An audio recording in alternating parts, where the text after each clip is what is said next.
এই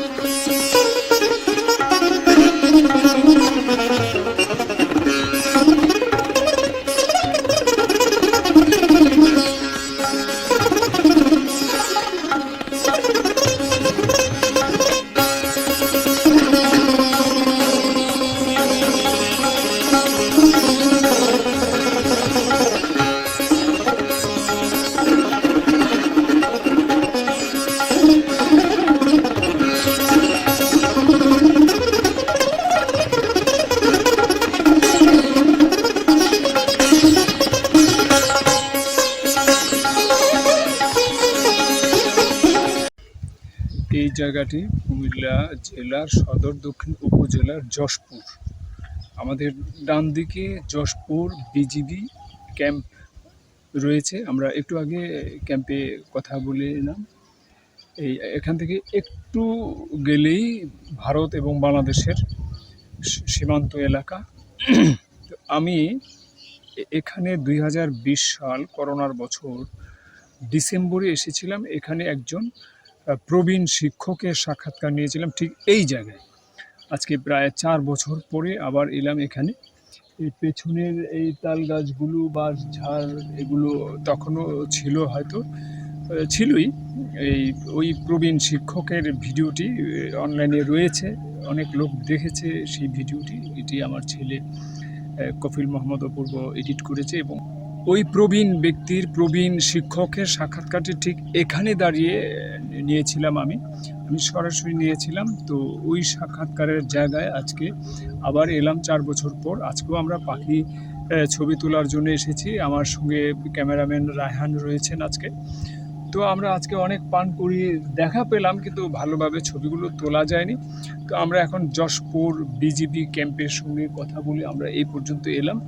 তো আমরা ঠিক এই জায়গায় যেখানে সেই 4 বছর আগে প্রবীণ শিক্ষকের সাক্ষাৎকারটি নিয়েছিলাম পাখি এবং এলাকার বিশেষত্ব বিষয়ে, আজকে আবার এখানে এলাম। ওই শিক্ষকের নাম এখন ভুলে গিয়েছি, আর শিক্ষকের বাড়ি পাশেই। তার কি নাম বা তার বাড়ি কোথায়, অথবা তিনি এখনও বেঁচে আছেন কিনা, এটা আমরা এখন সময় সংকীর্ণতার কারণে ওই প্রবীণ শিক্ষকের আর এখন খোঁজ নেওয়া গেল না। আবার যখন কখনো আসার সুযোগ হয়ে উঠবে, আমরা তখন দেখব ওই প্রবীণ শিক্ষক এখনও বেঁচে রয়েছেন কিনা। এখন কুমিল্লা জেলার সদর দক্ষিণ উপজেলার 3 নং গলিয়ারা ইউনিয়নের যশপুর গ্রামে। এই যশপুর গ্রামের একটু পার হলেই ভারত বাংলাদেশ সীমান্ত।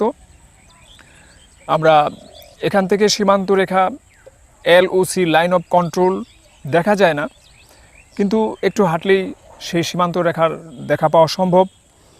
এই এলাকা সবুজে সবুজে আচ্ছাদিত। একটু আগেই এখান দিয়ে অতিথি পাখির বিশাল একটি ঝাঁক উড়ে গেল, আমরা দেখতে পেলাম।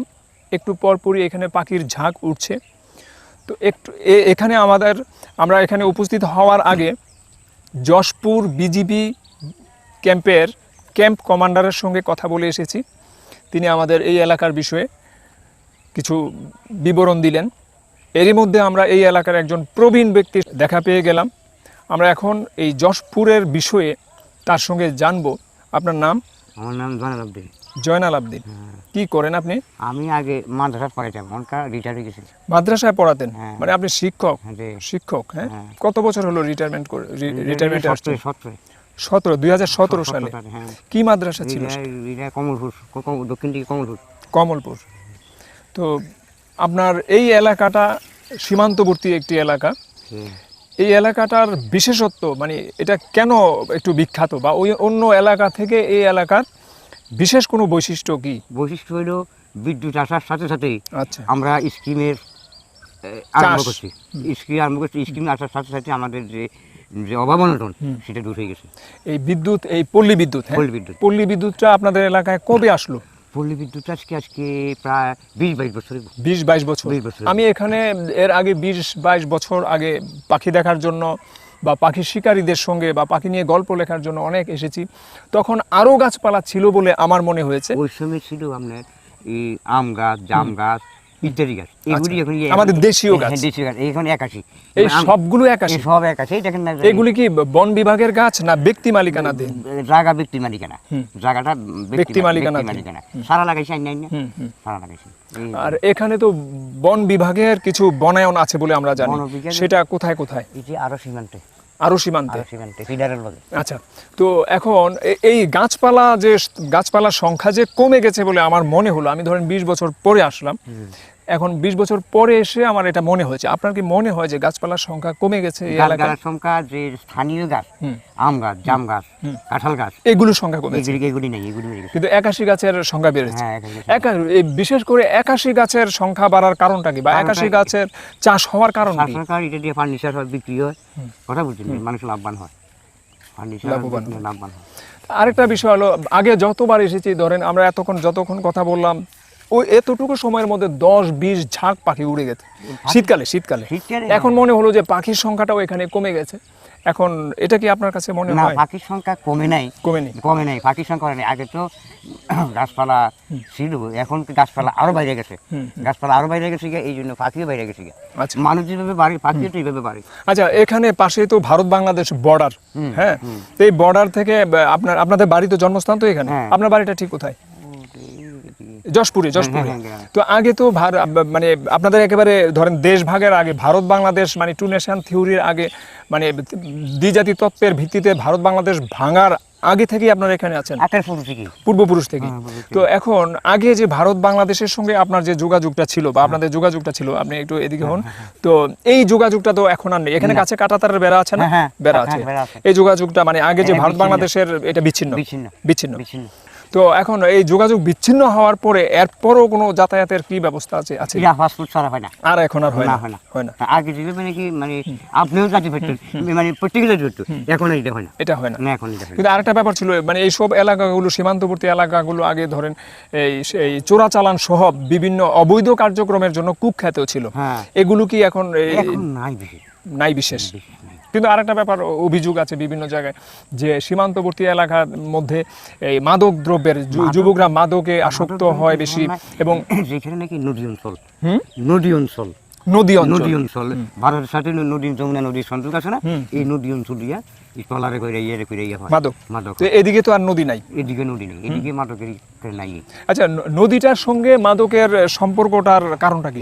নদীটা তো ভারতের থেকে আসে, ওই ভারত থেকে নদী পথে আমাদের লঞ্চ স্টিমার চলাচল করে না, এই চলাচল দিয়ে আসে, নদী কোন দিয়ে আসে, আমরা এইদিকে তার কাটার বেড়া, একটা মিনিট ফাঁক নাই, বিবিএসএফ একদল আসে, একদল মানে নদীটা আপনি বলতেছেন আসা যাওয়ার এত কাঁটাতারের বেড়ার পরেও নদীর উপরেও তো কাঁটাতারের বেড়া নাই। ও, একটা গুরুত্বপূর্ণ তথ্য জানলাম। তাহলে এই নদীটা দিয়ে আসা যাওয়ার, মানে পণ্য, বৈধ কি অবৈধ পণ্য আসার একটা রুট বা রাস্তা হিসেবে ব্যবহৃত হয়, আসার সুযোগ নেই।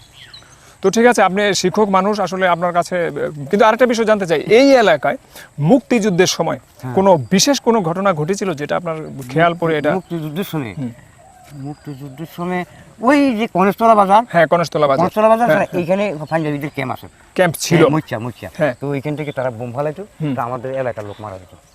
তারা এই কনেস্তলা ক্যাম্প থেকে বোমটা কোথায় ফেলতো? এদিকে ফেলতো, মানে আবাসিক এলাকাগুলোতে, মানে যারা মানুষের বসবাসের জায়গায় থাউগা গাছ করতো, অথবা কোনোটা এমনি থাকতো, কোনোটা এমনি বমিন মাঝে হতো, আর কোনোটা মানুষের গাছ করতো, এরকম।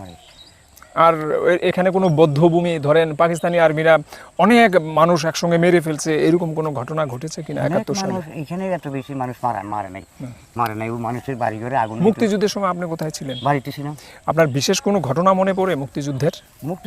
ঘটনা তো এইখান দিয়ে গেছে পাঞ্জাবিরা যাই, এই ক্যাম্প আছে না, ক্যাম্পের সামান্য কিছু অবস্থান হয়েছে, ক্যাম্পটা মুক্তিযুদ্ধের ক্যাম্প তো পাশেই, এরা শূন্য, এরা দৌড়ি আইসি, আওয়াজ করছে, এরা আওয়াজ করছে, ধনুপাকে আওয়াজ করছে, ওই ডনপুরের গন্ডা মারা গেছে একটা লোক, মানে সে কি করতো ডনপুরে? হে ধরে না, ফুসকুনির ভাড়া খারিয়ে আছে।